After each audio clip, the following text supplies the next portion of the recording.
उस तरह उसने 45 गंज भाव के बहुत वड्डी माया जिहड़ी है बेअंत धन दौलत इस बादशाह ने इकट्ठी की। इस बादशाह का नाम है कारू बादशाह। ਇਹਦਾ ਭਰਾ ਜਿਹੜਾ ਸੀ ਹਾरून ਉਹਨੇ ਵੀ ਬੇਅੰਤ ਮਾਇਆ ਇਕੱਠੀ ਕੀਤੀ ਸੀ, ਪਰ ਉਹ ਮਰ ਗਿਆ ਤੇ ਇਸ ਕਾਰੂ ਬਾਦਸ਼ਾਹ ਨੇ ਉਹਦੇ ਨਾਲੋਂ ਵੀ ਕਿਤੇ ਜ਼ਿਆਦਾ ਮਾਇਆ ਲੋਕਾਂ ਤੇ ਜ਼ੁਲਮ ਕਰ ਕਰਕੇ ਇਕੱਠੀ ਕਰ ਲਈ ਹੈ।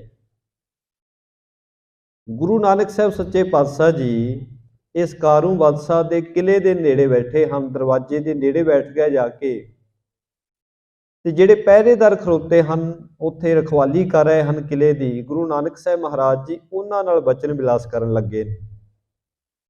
ਉਹਨਾਂ ਨੂੰ ਪੁੱਛਿਆ, ਕਹਿਣ ਲੱਗੇ, ਭਾਈ ਤੁਸੀਂ ਇਸ ਬਾਦਸ਼ਾਹ ਦੀ ਨੌਕਰੀ ਕਰ ਰਹੇ ਹੋ, ਇਹਦੀ ਡਿਊਟੀ ਤੇ ਖੜੇ ਹੋ, ਇਹ ਬਾਦਸ਼ਾਹ ਦਾ ਸੁਭਾਅ ਕਿਵੇਂ ਦਾ ਹੈ? ਇਹ ਦਾਨ ਪੁੰਨ ਵੀ ਕਰਦਾ ਹੈ ਕਿ ਨਹੀਂ ਕਰਦਾ? ਹੁਣ ਕੱਲ ਵੀ ਬੇਨਤੀ ਕੀਤੀ ਸੀ ਕਿ ਜਿਹੜਾ ਰਾਜਾ ਜ਼ੁਲਮ ਕਰ ਰਿਹਾ ਹੋਵੇ ਉਹਦੇ ਕੋਲੋਂ ਸਾਰੇ ਹੀ ਤੰਗ ਹੁੰਦੇ ਨੇ, ਭਾਵੇਂ ਉਹਦੇ ਨੌਕਰ ਚਾਕਰੀ ਕਿਉਂ ਨਾ ਹੋਣ, ਉਹ ਵੀ ਸਾਰੇ ਤੰਗ ਹੀ ਹੁੰਦੇ ਨੇ। ਹੁਣ ਇਹ ਵੀ ਜਿਹੜੇ ਸਨ ਨੌਕਰੀ ਕਰਨ ਵਾਲੇ, ਇਹ ਦਰਬਾਨ ਜਿਹੜੇ ਸਨ, ਪਹਿਰੇਦਾਰ ਜਿਹੜੇ ਸਨ, ਇਹ ਵੀ ਬੜੇ ਦੁਖੀ ਸਨ ਰਾਜੇ ਦੇ ਸੁਭਾਅ ਤੋਂ। ਸਤਿਗੁਰਾਂ ਨੂੰ ਕਹਿਣ ਲੱਗੇ, ਮਹਾਰਾਜ ਇਹ ਰਾਜਾ ਜਿਹੜਾ ਹੈ ਇਹ ਬੜਾ ਜ਼ੁਲਮੀ ਰਾਜਾ ਹੈ, ਇਹਦੇ ਰਾਜ ਵਿੱਚ ਕੋਈ ਵੀ ਸੁਖੀ ਨਹੀਂ, ਹਰੇਕ ਬੰਦਾ ਦੁਖੀ ਹੈ, ਕਿਉਂਕਿ ਜਿੰਨੀ ਮਿਹਨਤ ਇੱਥੋਂ ਦੇ ਲੋਕੀ ਕਰ ਰਹੇ ਹਨ, ਲੋਕਾਂ ਨੂੰ ਮਿਹਨਤ ਦੇ ਬਦਲੇ ਧਨ ਨਹੀਂ ਮਿਲਦਾ, ਬੜੇ ਦੁਖੀ ਹੋ ਕੇ ਸਾਰੇ ਲੋਕ ਬਸ ਦਿਨ ਕੱਟੀ ਕਰ ਰਹੇ ਨੇ। ਗੁਰੂ ਨਾਨਕ ਸਾਹਿਬ ਮਹਾਰਾਜ ਨੇ ਪੁੱਛਿਆ, ਕਹਿਣ ਲੱਗੇ, ਭਾਈ ਇਹਨੇ ਜਿਹੜਾ ਮਾਇਆ ਦਾ ਇੰਨਾ ਵੱਡਾ ਖਜ਼ਾਨਾ ਇਕੱਠਾ ਕੀਤਾ, ਇਹਨੇ ਕਿਹੜੇ ਤਰੀਕੇ ਨਾਲ ਇਕੱਠਾ ਕੀਤਾ ਹੈ? ਕਿਹੜੇ ਤਰੀਕਿਆਂ ਨਾਲ ਇਹਨੇ ਲੋਕਾਂ ਕੋਲੋਂ ਮਾਇਆ ਖੋਹ ਲਈ ਹੈ? ਤਾਂ ਉਹ ਜਿਹੜੇ ਦਰਬਾਨ, ਜਿਹੜੇ ਪਹਿਰੇਦਾਰ ਖੜੋਤੇ ਨੇ ਕਿਲੇ ਦੇ ਅੱਗੇ, ਗੁਰੂ ਨਾਨਕ ਸਾਹਿਬ ਮਹਾਰਾਜ ਨੂੰ ਦੱਸ ਰਹੇ ਨੇ, ਕਹਿੰਦੇ, ਹੇ ਦਰਵੇਸ਼ ਜੀ, ਇਹ ਫਕੀਰ ਜੀਓ, ਇੱਕ ਸਮੇਂ ਬਾਦਸ਼ਾਹ ਕਾਰੂ ਨੇ ਆਪਣੀ ਸਭਾ ਬੁਲਾ ਲਈ। ਸਭਾ ਬੁਲਾ ਕੇ ਨੇ ਬਚਨ ਕੀਤਾ। ਆਓ ਉਹ ਪ੍ਰਸੰਗ ਆਪਾਂ ਪ੍ਰੇਮ ਨਾਲ ਵਿਚਾਰਨਾ ਕਰੀਏ। ਬੂਝਨ ਕੀਨੇ ਬਚਨ ਕਠੋਰਾ ਹੈ ਕਿ ਨਹੀਂ, ਤਨੇ ਆਉਰੇ ਠੌਰਾ।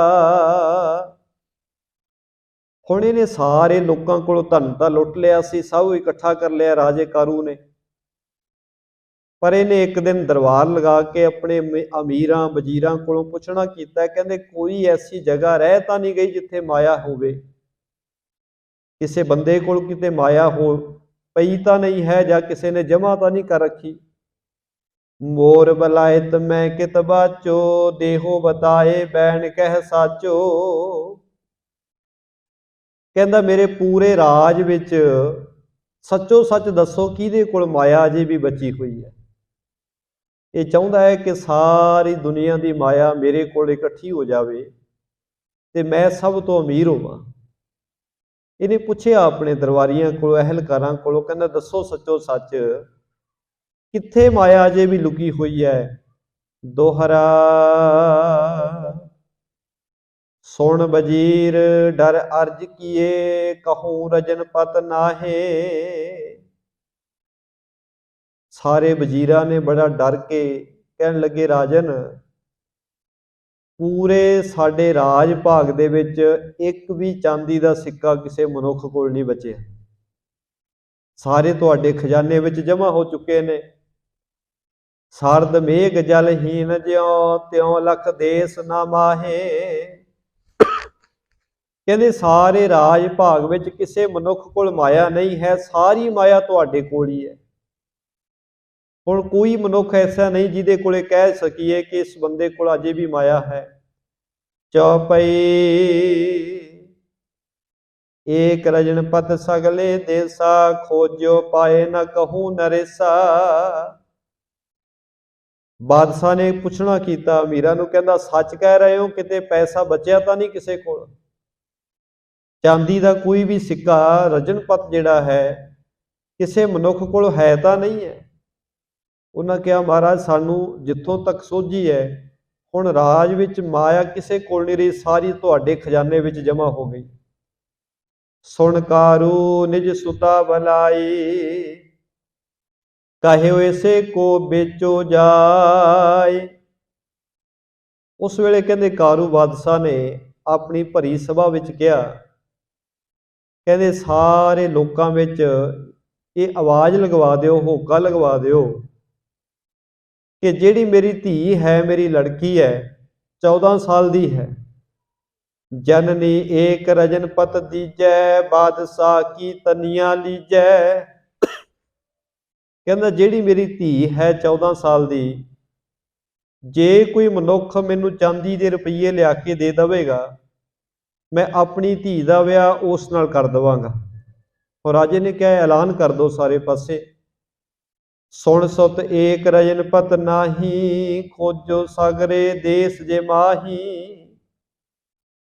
ਔਰ ਸਾਰੇ ਪਾਸੇ ਕਾਰੂ ਬਾਦਸ਼ਾਹ ਦੇ ਰਾਜ ਵਿੱਚ ਇਹ ਹੋਕਾ ਦਿੱਤਾ ਗਿਆ, ਢੰਡੋਰਾ ਪਿੱਟਿਆ ਗਿਆ ਕਿ ਜੇ ਕੋਈ ਮਨੁੱਖ ਚਾਂਦੀ ਦਾ ਇੱਕ ਵੀ ਸਿੱਕਾ ਜੇ ਰਾਜੇ ਕਾਰੂ ਬਾਦਸ਼ਾਹ ਨੂੰ ਦੇ ਦੇਵੇਗਾ ਤਾਂ ਰਾਜਾ ਆਪਣੀ ਧੀ ਉਹਦੇ ਨਾਲ ਵਿਆਹ ਦੇਵੇਗਾ।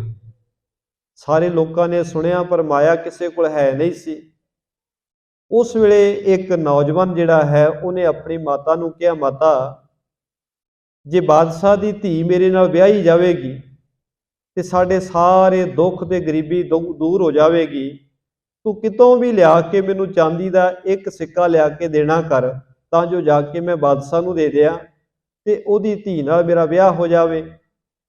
ਜੇ ਕਰ ਮੋਲ ਨਾ ਪਾਸ ਹਮਾਰੇ, ਕਿਉਂ ਸਹਿਦੇ ਕੋ ਲੀਨ ਉਚਾਰੇ। ਉਹਦੀ ਮਾਤਾ ਨੇ, ਉਸ ਨੌਜਵਾਨ ਦੀ ਮਾਤਾ ਨੇ ਕਿਹਾ, ਕਹਿਣ ਲੱਗੀ, ਪੁੱਤਰ ਜੇ ਚਾਂਦੀ ਦਾ ਸਿੱਕਾ ਕਿਸੇ ਕੋਲ ਵੀ ਹੋਵੇ ਤਾਂ ਸਾਰੇ ਲੋਕਾਂ ਵਿੱਚ ਹੀ ਹੋਕਾ ਦਿੱਤਾ ਹੋਇਆ, ਤੇ ਜਿਹਦੇ ਕੋਲ ਹੋਏਗਾ ਭਾਈ ਉਹ ਲਿਜਾ ਕੇ ਰਾਜੇ ਨੂੰ ਦੇ ਕੇ ਉਹਦੀ ਧੀ ਵਿਆਹ ਲੈ ਆਵੇਗਾ। ਪਰ ਸੱਚ ਇਹ ਹੈ ਕਿ ਮਾਇਆ ਪੂਰੇ ਰਾਜ ਵਿੱਚ ਕਿਤੇ ਹੈ ਹੀ ਨਹੀਂ, ਚਾਂਦੀ ਦਾ ਸਿੱਕਾ ਕਿਤੇ ਵੀ ਨਹੀਂ ਮਿਲਣਾ, ਤੇ ਤੇਰਾ ਵਿਆਹ ਰਾਜੇ ਦੀ ਧੀ ਨਾਲ ਕਿਵੇਂ ਹੋ ਸਕਦਾ ਹੈ। ਤਵ ਹਠ ਗਹਿਓ ਸੁਬਾਲ ਵਿਸਾਲਾ, ਕਹੇ ਕਿ ਲੈ ਦੀਜੋ ਤਤਕਾਲਾ। ਉਸ ਨੌਜਵਾਨ ਨੇ ਆਪਣੀ ਮਾਤਾ ਨੂੰ ਕਿਹਾ, ਮਾਤਾ ਤੂੰ ਕੁਝ ਵੀ ਕਰ, ਮੈਨੂੰ ਦੱਸ ਮਾਇਆ ਕਿੱਥੋਂ ਮਿਲ ਸਕਦੀ ਹੈ, ਚਾਂਦੀ ਦੇ ਰੁਪਈਏ ਕਿੱਥੋਂ ਮਿਲ ਸਕਦੇ ਨੇ, ਮੈਂ ਰਾਜੇ ਦੀ ਧੀ ਨਾਲ ਵਿਆਹ ਕਰਾਉਣਾ ਹੈ। ਨਾ ਤੁਰ ਨਹੀਂ ਜੀਵਨਾ ਮੇਰੋ, ਗਿਰਿਓ ਧਨ ਪਰ ਖਾਏ ਕਮੇਰੋ। ਉਹ ਨੌਜਵਾਨ ਨੇ ਆਪਣੀ ਮਾਤਾ ਨੂੰ ਡਰਾਉਣਾ ਕੀਤਾ, ਕਹਿਣ ਲੱਗਾ, ਜੇ ਮੇਰਾ ਰਾਜੇ ਦੀ ਧੀ ਨਾਲ ਵਿਆਹ ਨਾ ਹੋਇਆ ਮੈਂ ਮਰ ਜਾਵਾਂਗਾ, ਇਸ ਕਰਕੇ ਕਿਤੋਂ ਵੀ ਲਿਆ ਕੇ ਮੈਨੂੰ ਚਾਂਦੀ ਦੇ ਰੁਪਈਏ ਦੇਣੇ ਕਰ, ਤਾਂ ਜੋ ਮੈਂ ਬਾਦਸ਼ਾਹ ਨੂੰ ਪੈਸੇ ਦੇ ਕੇ ਉਹਦੀ ਧੀ ਨਾਲ ਵਿਆਹ ਕਰ ਲਵਾਂ। ਜਨਨੀ ਰੋਏ ਚਿੰਤ ਬਹੁ ਕਰਹੀ, ਕਹਿ ਕੇ ਸੁਤ ਕੋ ਹਾਥ ਉਚਰਹੀ। ਇਹ ਸਾਰੀਆਂ ਗੱਲਾਂ ਦਰਬਾਨ ਜਿਹੜੇ ਹਨ ਉਹ ਪਹਿਰੇਦਾਰ ਰਾਜੇ ਕਾਰੂ ਬਾਦਸ਼ਾਹ ਦੇ ਦਰਵਾਜ਼ੇ ਤੇ ਖੜੇ ਨੇ, ਉਹ ਗੁਰੂ ਨਾਨਕ ਸਾਹਿਬ ਨੂੰ ਦੱਸ ਰਹੇ ਨੇ। ਕਹਿੰਦੇ ਉਸ ਮਾਤਾ ਨੇ ਬੜੀ ਚਿੰਤਾ ਕੀਤੀ, ਤੇ ਫਿਰ ਜਿਸ ਵੇਲੇ ਉਹਨੇ ਵੇਖਿਆ ਜੇ ਮੇਰਾ ਪੁੱਤਰ ਹੀ ਸੰਸਾਰ ਤੋਂ ਚਲਾ ਗਿਆ, ਇਹਨੇ ਮੌਤ ਨੂੰ ਗਲ ਲਾ ਲਿਆ ਤੇ ਮੇਰਾ ਬੁਢੇਪਾ ਰੁੱਲ ਜਾਏਗਾ, ਤਾਂ ਉਹਨੇ ਆਪਣੇ ਪੁੱਤਰ ਨੂੰ ਕਹਿਣਾ ਕੀਤਾ ਹੈ, ਜਬ ਤਾ ਪਿਤਾ ਧਰਨ ਦਫਨਾਇਓ, ਏਕ ਰਜਨਪਤ ਤਹਿ ਮੁਖ ਪਾਇਓ। ਉਸ ਮਾਤਾ ਨੇ ਕਿਹਾ, ਕਹਿਣ ਲੱਗੀ, ਪੁੱਤਰਾ ਜਦੋਂ ਤੇਰੇ ਪਿਤਾ ਦੀ ਮੌਤ ਹੋਈ ਸੀ, ਜਿਸ ਵੇਲੇ ਤੇਰੇ ਪਿਤਾ ਨੂੰ ਜ਼ਮੀਨ ਵਿੱਚ ਦਫਨਾਇਆ ਗਿਆ ਸੀ, ਤਾਂ ਇੱਕ ਚਾਂਦੀ ਦਾ ਸਿੱਕਾ ਉਹਦੇ ਮੂੰਹ ਵਿੱਚ ਪਾਇਆ ਗਿਆ ਸੀ। ਉਹੋ ਹੀ ਚਾਂਦੀ ਦਾ ਸਿੱਕਾ ਜੇ ਤੂੰ ਕਿਤੇ ਲੱਭ ਸਕਦਾ ਹੈ ਉਹ ਤੈਨੂੰ ਮਿਲ ਸਕਦਾ ਹੈ, ਹੋਰ ਕਿਤੇ ਵੀ ਤੈਨੂੰ ਚਾਂਦੀ ਦਾ ਸਿੱਕਾ ਨਹੀਂ ਮਿਲਣਾ। ਰਹਿ ਨਾ ਸਕਤ ਸੋ ਲਿਹੋ ਨਿਕਾਸੇ, ਇਉ ਸੁਣ ਬਾਲਕ ਭਇਓ ਹੁਲਾਸੇ। ਮਾਤਾ ਕਹਿਣ ਲੱਗੀ, ਜੇ ਤੂੰ ਰਹਿ ਨਹੀਂ ਸਕਦਾ ਤੈ ਹੱਠ ਹੀ ਕਰ ਲਿਆ ਹੈ, ਤਾਂ ਇਹੀ ਤਰੀਕਾ ਹੈ, ਤੈਨੂੰ ਪਿਤਾ ਦੀ ਕਬਰ ਫਰੋਲਣੀ ਪਵੇਗੀ। ਆਪਣੇ ਪਿਤਾ ਦੀ ਕਬਰ ਫਰੋਲ ਕੇ ਉਹਦੇ ਮੂੰਹ ਵਿੱਚ ਪਾਇਆ ਹੋਇਆ ਜਿਹੜਾ ਚਾਂਦੀ ਦਾ ਸਿੱਕਾ ਹੈ, ਜੇ ਤੈਨੂੰ ਮਿਲ ਜਾਏ ਤਾਂ ਤੂੰ ਉਹ ਕੱਢ ਲਵੀਂ। ਜਹਾਂ ਪਿਤਾ ਕੀ ਗੌਰ ਬਤਾਈ, ਖੋਦ ਨ ਲੱਗਿਓ ਜਾਏ ਸੋ ਥਾਈ। ਹੁਣ ਉਸ ਬੱਚੇ ਦੇ ਮਨ ਦੀ ਲਾਲਸਾ ਸੀ, ਉਹ ਬੜਾ ਖੁਸ਼ ਹੋਇਆ, ਤੇ ਜਿੱਥੇ ਉਹਦੀ ਮਾਤਾ ਨੇ ਦੱਸਿਆ ਕਿ ਤੇਰੇ ਪਿਤਾ ਨੂੰ ਫਲਾਣੀ ਜਗ੍ਹਾ ਤੇ ਦਫਨ ਕੀਤਾ ਸੀ, ਉਹਨੇ ਜਾ ਕੇ ਉਸ ਜਗ੍ਹਾ ਤੋਂ ਕਬਰ ਪੁੱਟਣੀ ਆਰੰਭ ਕਰ ਦਿੱਤੀ।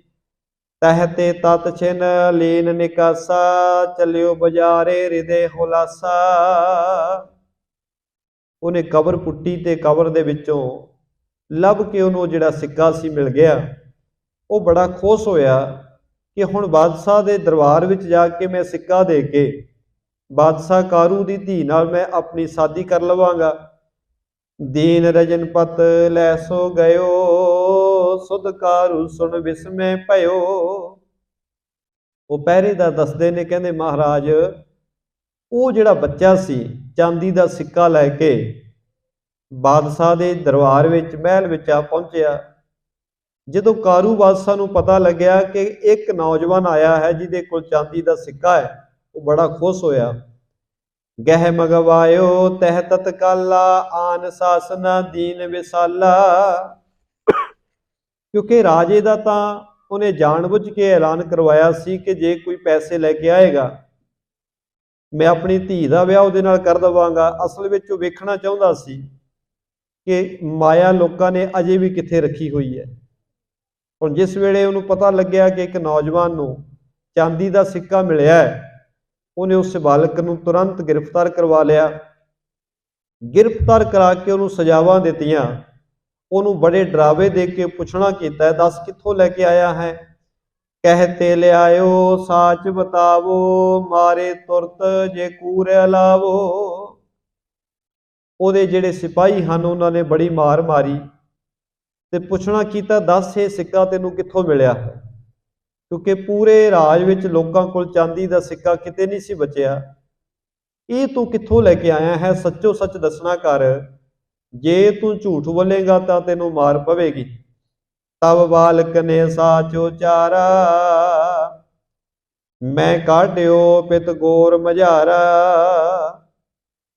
ਉਸ ਬੱਚੇ ਨੇ ਡਰਦਿਆਂ ਹੋਇਆਂ ਮਾਰ ਖਾ ਕੇ ਕਿਹਾ, ਕਹਿਣ ਲੱਗਾ ਮੈਂ ਸੱਚ ਦੱਸ ਰਿਹਾ ਹਾਂ, ਇਹ ਪੈਸਾ ਸਾਡੇ ਘਰ ਨਹੀਂ ਸੀ, ਇਹ ਤਾਂ ਮੇਰੀ ਮਾਤਾ ਨੇ ਦੱਸਿਆ। ਮੈਂ ਆਪਣੇ ਪਿਤਾ ਦੀ ਕਬਰ ਫਰੋਲ ਕੇ ਉਹਦੇ ਜਿਹੜਾ ਮੂੰਹ ਵਿੱਚ ਮਰਨ ਵੇਲੇ ਪਾਇਆ ਸੀ, ਉਹ ਮੈਂ ਮਾਇਆ ਜਿਹੜੀ ਹੈ ਸਿੱਕਾ ਕੱਢ ਕੇ ਲਿਆਉਣਾ ਕੀਤਾ ਹੈ। ਹਮਰੇ ਘਰ ਮੈਂ ਏਕ ਜੇ ਪਾਵੋ, ਤਬ ਮੋਕੋ ਜਮ ਧਾਮ ਬਿਠਾਵੋ। ਉਸ ਬੱਚੇ ਨੇ ਕਿਹਾ, ਕਹਿਣ ਲੱਗਾ ਇਹ ਸੱਚ ਹੈ, ਸਾਡੇ ਘਰ ਵਿੱਚ 1 ਰੁਪਈਆ ਨਹੀਂ ਹੈ। ਜੇ ਮੈਂ ਝੂਠ ਬੋਲਾਂ ਤਾਂ ਤੁਸੀਂ ਜਿਹੜੀ ਮਰਜ਼ੀ ਸਜ਼ਾ ਦੇ ਦਿਓ। ਅਸਲੀਅਤ ਇਹ ਹੈ ਕਿ ਮੈਂ ਇੱਕ ਰਜਨਪਤ, ਇੱਕ ਸਿੱਕਾ ਜਿਹੜਾ ਹੈ ਇਹ ਮੈਂ ਕਬਰ ਵਿੱਚੋਂ ਕੱਢ ਕੇ ਲੈ ਕੇ ਆਇਆ। ਜਬ ਐਸੇ ਕਾਰੂ ਸੁਧ ਪਾਏ, ਸਭ ਹੀ ਗੋਰਾ ਲੀਨ ਖੁਦਾਈ।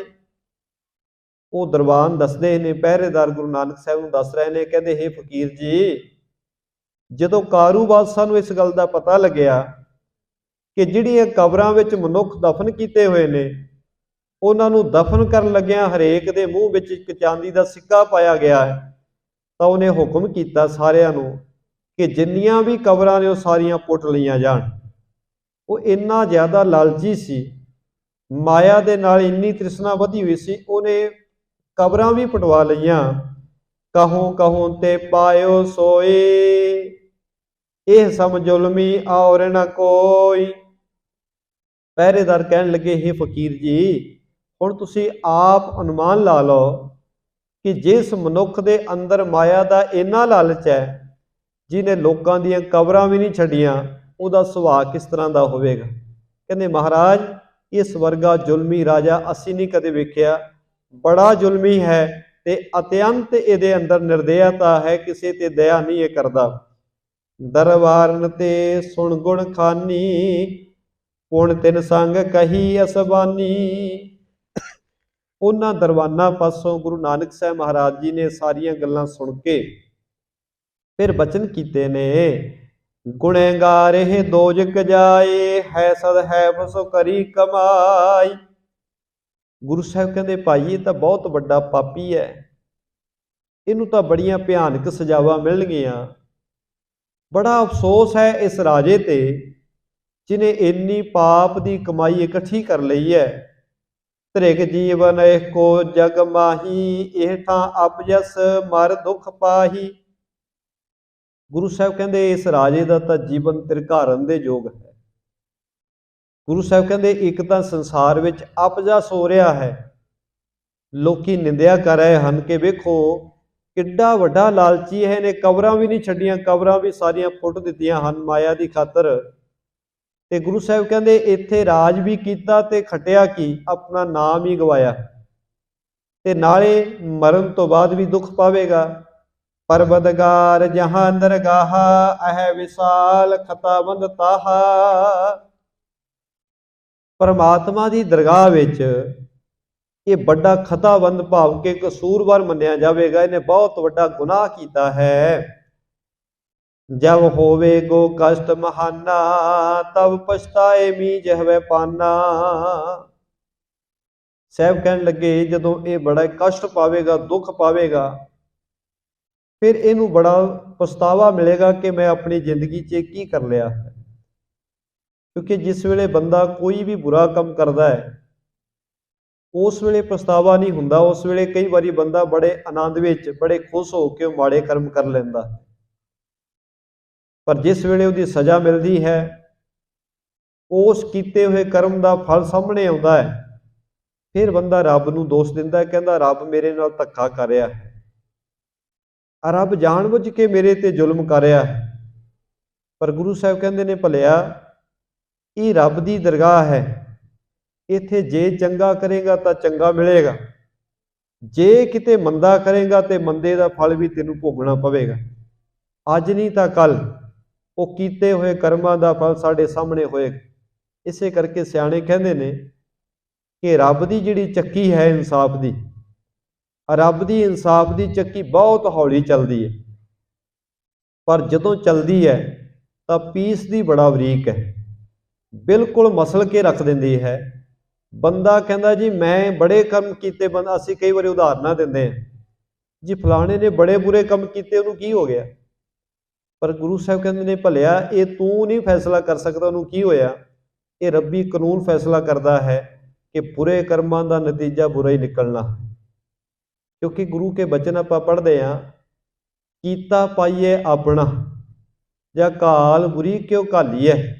साहब कहते जो पता है कि कीता अपने आप को ही मिलना है, फिर बुरे काम क्यों करता है। मंदा मूल ना कीचे दे लम्मी नज़र निहाली है। साहब कहते बुरा ना कुछ कर, थोड़ा ध्यान नाल अगे तक वेख लिया कर, लम्मी नज़र नाल वेख्या कर, इहदा आउण वाले जीवन विच की दुख मिलेगा। मंदा मूल ना कीचे दे लम्मी नज़र निहाली है, दूर तक वेख, ये ना वेख के अज मैनू सुख मिल रहा है, अगे वेख अज दे कीते माड़े कर्मां च दुख भी निकलने। और सतगुरां ने बचन कीता, कहन लगे जिस तरह के पाप ये कारू बादशाह कर रहा है, जिस तरीके नाल माया इकट्ठी कर रहा है, गुरु साहब कहते इनू पछतावा बहुत होएगा। और सतगुरां ने उन्हां दरबानां नूं कहा, पहरेदारां नूं कहा, कहन लगे आवेक बात सुनो दरबानो, कारू सोए मजाए बखानो। गुरु नानक साहब महाराज उन्हां पहरेदारां नूं कहन लगे, कहंदे जे साडी भाई एक गल सुनो, साडा एक सुनेहा ही दे दिओ कारू बादशाह नूं। वो कहन लगे जी दसो की कहना है। एक फकीर तुमरे दर आयो, मुलाकात कर वे फरमायो। सतगुरु कहन लगे जाके कारू बादशाह नूं कहो कि तुहाडे दरवाजे ते कोई फकीर आया है ते तुहाडे नाल मुलाकात करनी चाहुंदा है, तुहानूं मिलना चाहुंदा है। जाचन की रंचक न चाही, मिलन प्रयोजन बिन कछ नाही। गुरु साहब कहते कारू बादशाह नूं ये भी नाल ही दस दिओ कि तेरे कोलों कुछ मंगण वास्ते नहीं आ रहे, क्योंकि वो पता है उसका सुभाव बड़ा कंजूस है, उन्हें देना कुछ नहीं।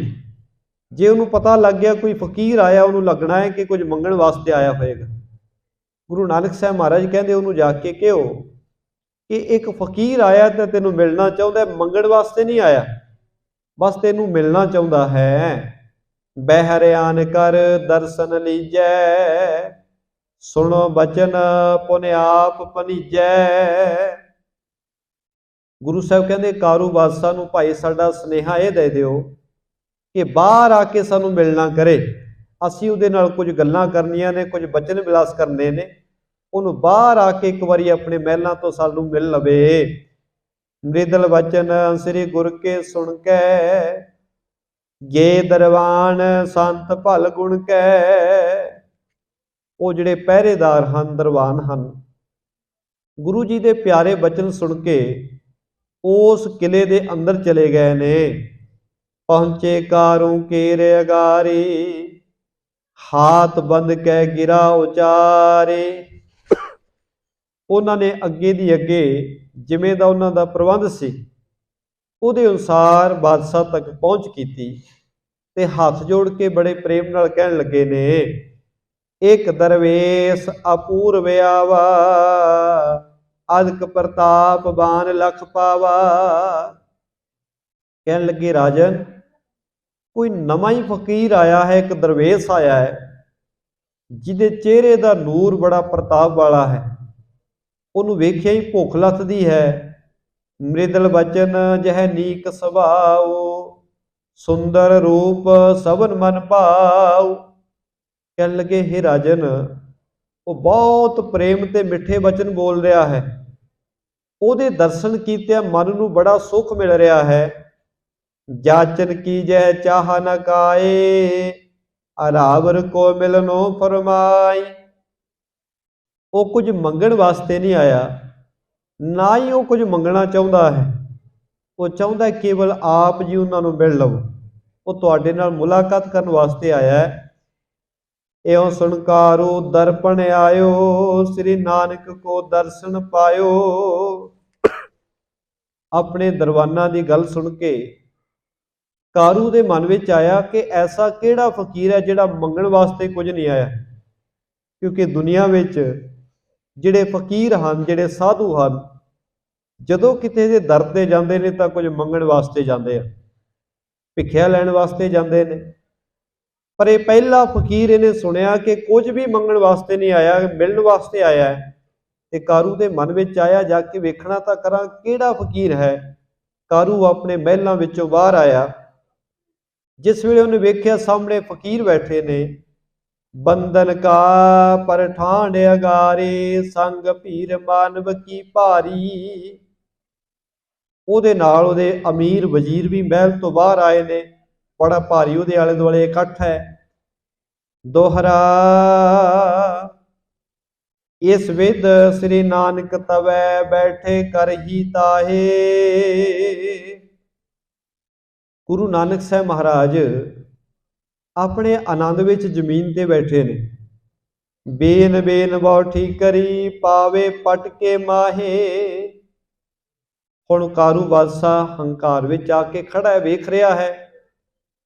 ਤੇ ਗੁਰੂ ਨਾਨਕ ਸਾਹਿਬ ਸੱਚੇ ਪਾਤਸ਼ਾਹ ਮਹਾਰਾਜ ਜੀ ਜਿਹੜੀਆਂ ਆਲੇ ਦੁਆਲੇ ਠੀਕਰੀਆਂ ਖਿਲਰੀਆਂ ਹੋਈਆਂ ਸਨ, ਉਹ ਠੀਕਰੀਆਂ ਨੂੰ ਇਕੱਠਿਆਂ ਕਰਕੇ ਇੱਕ ਕੱਪੜੇ ਵਿੱਚ ਪਾਈ ਜਾ ਰਹੇ ਨੇ। ਚੌਪਈ